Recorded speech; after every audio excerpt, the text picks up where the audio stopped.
नमस्कार। आप सभी का स्वागत आपके अपने YouTube चैनल फिजिकल एजुकेशन अड्डा पे एक बार फिर से, जहाँ पे फिजिकल एजुकेशन के नेक्स्ट इंपॉर्टेंट क्वेश्चंस को कवर करेंगे। जो हमारी एक नेक्स्ट जो सीरीज चली हुई है प्रीवियस ईयर के क्वेश्चन पेपर्स की, क्वेश्चंस की, जो क्वेश्चन पेपर में क्वेश्चंस आए हैं उनकी। तो वीडियो को शुरू करेंगे बिना देरी के। आज हमारा ये 12वां पार्ट है उस सीरीज का। और उससे पहले बता दूं कि चैनल पे अगर आप पहली बार विजिट करें तो चैनल को सब्सक्राइब करके बेल आइकन को प्रेस कर दें, इसी जहां पे आपको इसी प्रकार के अपडेटेड वीडियोस, इंपॉर्टेंट क्वेश्चंस के और इम्पोर्टेंट स्पोर्ट्स की जानकारियां मिलती रहेंगी। तो यहाँ पे जो हमारा एक क्वेश्चन आज का पहला, कंडीशनल थ्योरी ऑफ लर्निंग सिद्धांत का आविष्कार किसने किया। बता दूं कि ये साइकोलॉजी की मोस्ट इम्पोर्टेंट हमारी एक सीरीज चली हुई है साइकोलॉजी के क्वेश्चंस की, बहुत ही ज़्यादा इंपॉर्टेंट होने वाली है। इसमें अच्छे हाई लेवल के क्वेश्चंस जो है आ रहे हैं। आज का जो पहला ही क्वेश्चन है मोस्ट इंपॉर्टेंट क्वेश्चन है, बहुत बार एग्जाम में आया, एचटेट में भी कई बार आ चुका है कि कंडीशनल थ्योरी ऑफ लर्निंग। देखो साइकोलॉजी में को जब आप पढ़ोगे तो वहाँ पे अलग अलग साइकोलॉजिस्ट ने अलग अलग लर्निंग की थ्योरी दी। जैसे थॉर्नडाइक ने 3 नियम दिए लर्निंग के, इसके अलावा इनसाइट थ्योरी दी है कॉलर की, जो कई बार आ चुकी है। तो इसी प्रकार एक theory conditional theory of learning, तो ये किसने दी? आपकी पावलोव ने दी थी। अब ये तो हमें पता चल गया कि ये पावलोव ने दी थी, और अब पता लगाना ये जरूरी कि इसके और भी कई दूसरे नाम हैं। कई बार एग्जाम में दूसरे नाम भी आ जाते हैं, जैसे आपका कंडीशनल रिस्पॉन्स थ्योरी हो गया, अनुकूलित अनुक्रिया सिद्धांत। इसके बाद क्लासिकल कंडीशनिंग थ्योरी भी आप इसको कह सकते हो। इसके अलावा सब्स्टिट्यूशन लर्निंग थ्योरी भी कह सकते हो, और कंडीशनल रिफ्लेक्ट थ्योरी भी आप इसको कह सकते हो। तो इसका जो आविष्कार है प्रतिपादन पावलोव ने किया, इन्होंने कुत्ते के ऊपर प्रयोग किया था। नॉर्मली इन्होंने क्या किया था कि कुत्ते को एक जगह बांध दिया, उसको भूखा होने दिया, उसको बैल बजा के खाना रख देते। इस प्रकार का इनका एक प्रयोग था। ठीक है, वो डिस्क्रिप्टिव जो हमारा टॉपिक होगा तो वहाँ पे कवर करेंगे। नेक्स्ट है गहन अध्ययन का घटक है। जब आप डीपली स्टडी करते हो तो उसका क्या घटक है? पर्यावरणीय मांग। सीखने के प्रमुख घटक हैं, लर्निंग के जो प्रमुख फैक्टर हैं वो यहाँ पे बताएं: प्रेरणा, रुचि, ध्यान, बुद्धि, स्वास्थ्य, विषय स्वरूप, सीखने की विधियाँ, वातावरण। तो यहाँ पे जितने भी ऑप्शन दिए उनमें से एक ऑप्शन बिल्कुल सूट करता है कि ये पर्यावरण कैसा है, लर्निंग के अनुकूल है या नहीं। नेक्स्ट है गहन अध्ययन का थॉर्नडाइक नियम है। जो गहन अध्ययन है उसका थॉर्नडाइक का क्या नियम है? प्रभाव का नियम इसके अंदर आएगा। Law of satisfaction. जब आप डीपली स्टडी करते हो तो आपके ऊपर स्टडी का इफेक्ट कैसा पड़ रहा है उसके ऊपर भी डिपेंड करता है। जैसे हमने कल के वीडियो में बहुत सारे थॉर्नडाइक से रिलेटेड क्वेश्चन आए थे, आज फिर रिपीट हो रहा है।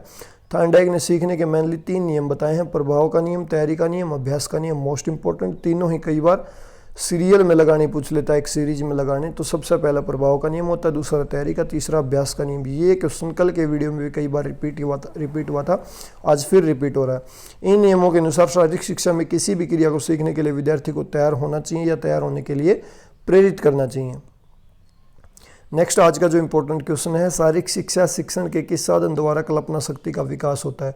शारीरिक शिक्षा शिक्षण के किस साधन द्वारा कल्पना शक्ति का विकास होता है? तो किसके द्वारा आप कल्पना जो शक्ति है, सोचने की जो क्षमता, उसके अंदर डेवलपमेंट कर सकते हो, वृद्धि कर सकते हो। तो यहाँ पे आंसर हो जाएगा मॉडल।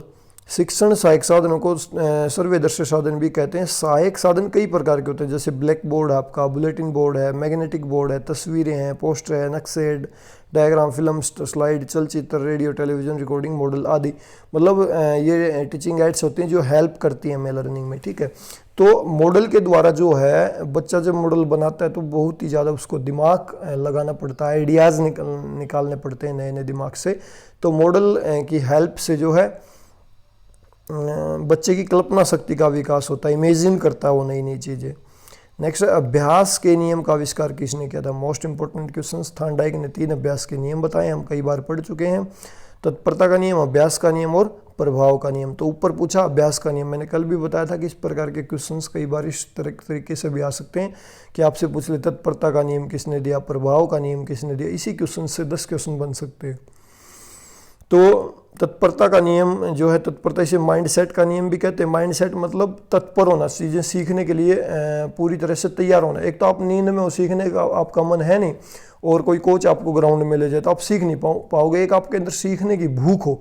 तत्परता को इसी प्रकार से समझिए, रोटी जैसे खाना खाने की भूख है और खाना आपके पास है नहीं, तो खाने के पास आप चल के जाओगे, और एक आपको भूख है नहीं, और आपके सामने 7 पकवान रख दें तो आप नहीं खा पाएंगे, भूख नहीं होगी तब तक मन करके। अभ्यास का नियम, इसे उपयोग अनुपयोग का नियम भी कहते हैं। यह करत करत अभ्यास के जड़मत उत्सुदान पर आधारित है। उपयोग अनुपयोग का नियम क्यों कहते हैं?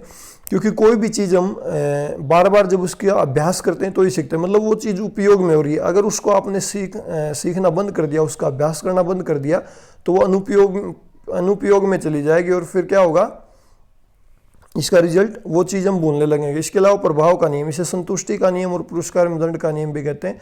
आपने जो चीज़ें सीखी उसका आपके ऊपर इफेक्ट कैसा पड़ रहा है, उसका रिजल्ट कैसा निकल रहा है। नेक्स्ट है, किसी खेल में सीखा गया कौशल अन्य खेल को सीखने में सहायक होता है, उसे कहते हैं। यहाँ पे राइट आंसर क्या होगा? किसी खेल में सीखा गया कौशल अन्य खेल को सीखने में सहायक होता है, उसे कहते हैं। तो यहाँ पे हमारा राइट आंसर क्या हो जाएगा? ऑप्शन ए, प्रशिक्षण स्थानांतरण। कोई अन्य कौशल आपने सीख लिया, वो किसी अन्य खेल में सहायता कर रहा है तो प्रशिक्षण स्थानांतरण। और कौन सा हो रहा है? नॉर्मली 3 प्रकार के लर्निंग ट्रांसफ़र होते हैं, पॉजिटिव, नेगेटिव, जीरो। तो यहाँ पे कौन सा हो रहा है? पहले कोई सीखा कौशल आपने बाद में हेल्प करा तो पॉजिटिव।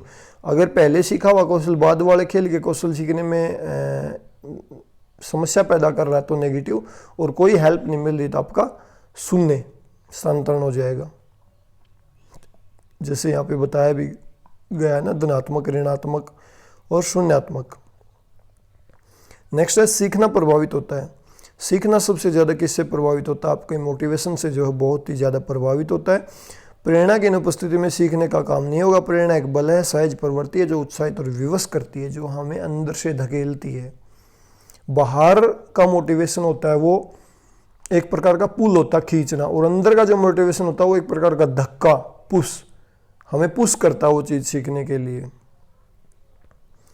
नेक्स्ट है, पुरस्कार एवं दंड सीखने के किस नियम का प्रतिरूप है? अभी हमने ऊपर पढ़ा था, प्रभाव का जो नियम है उसको संतुष्टि का नियम या पुरस्कार व दंड का नियम भी कहते हैं। अभी ऊपर आया था ये और फिर से नीचे रिपीट हो रहा है, यहाँ पे बताया भी है।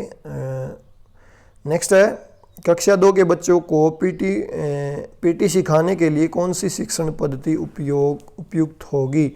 अगर छोटी कक्षा के बच्चे हैं, उन्हें आप कोई एक्टिविटी सिखाना चाहते हो तो कौन सी विधि जो बेस्ट रहेगी? अनुकरण विधि। आपको आप करके दिखा हुआ आपको कॉपी करें, आपकी नकल करें। तो छोटे बच्चे आपको पता है सबसे ज़्यादा अनुकरण करके सीखते हैं, जो बड़े एक्टिविटी कर रहे होते हैं वहीं करने की कोशिश करते हैं, तो अनुकरण।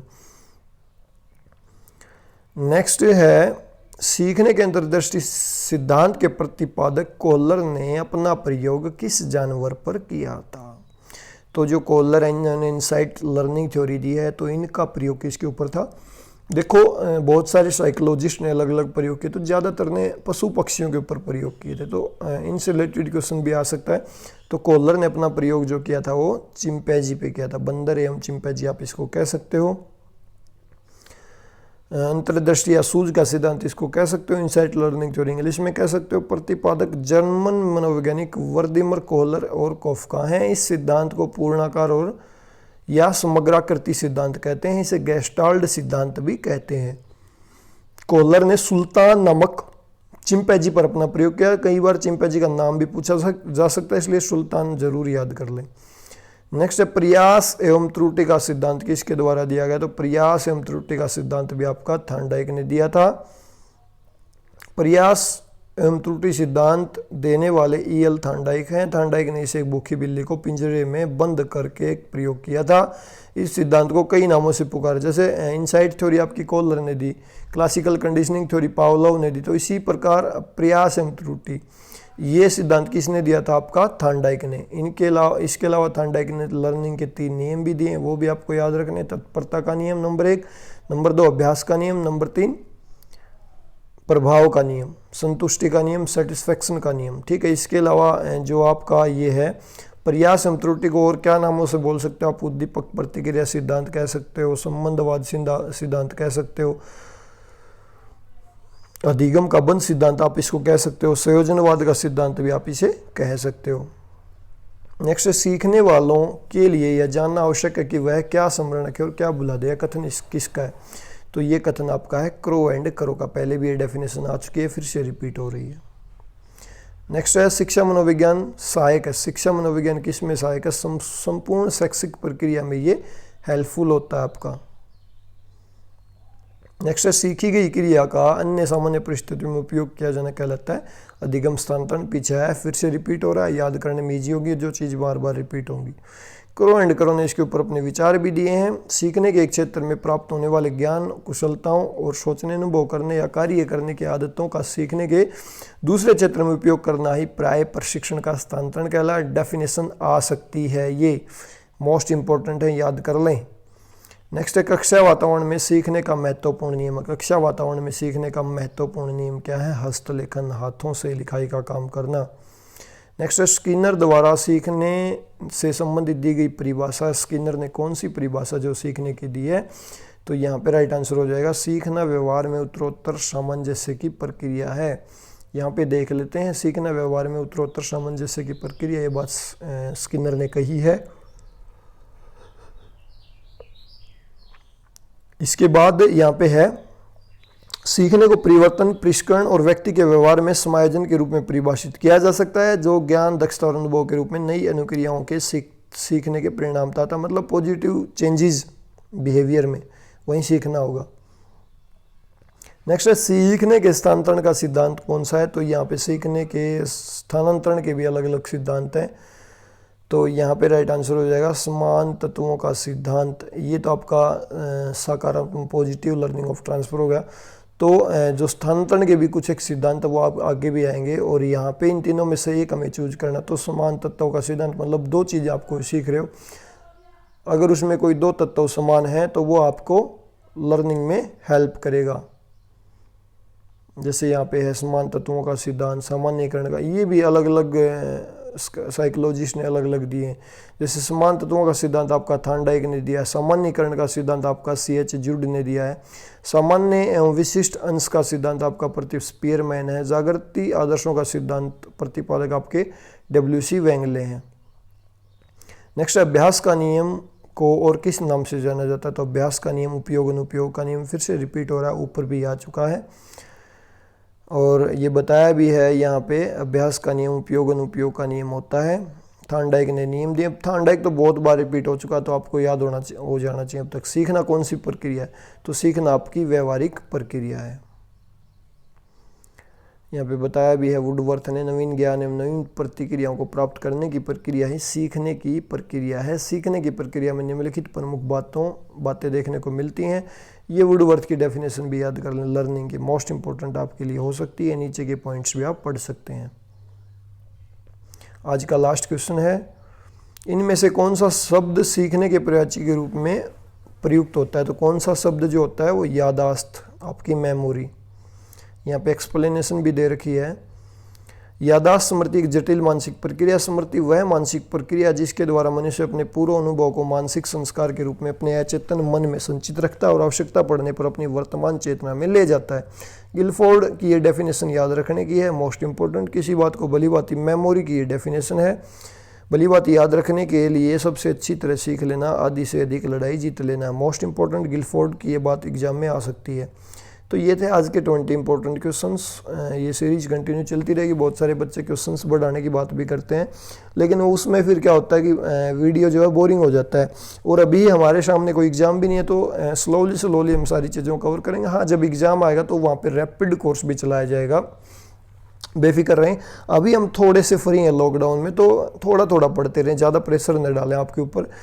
एग्ज़ाम क्रैक करने के लिए आपको ज़्यादा समय देने की ज़रूरत नहीं, लेकिन जो समय दें वो कंटिन्यूटी के साथ दें। इससे रिलेटेड में मैं अपने अनुभव का भी आपके साथ शेयर करूंगा कि एग्ज़ाम क्रैक करने के लिए कितने दिनों की ज़रूरत होती है। तो आप बेफिक्र रहें, अभी जितना मिल रहा है उसको एंजॉय करें।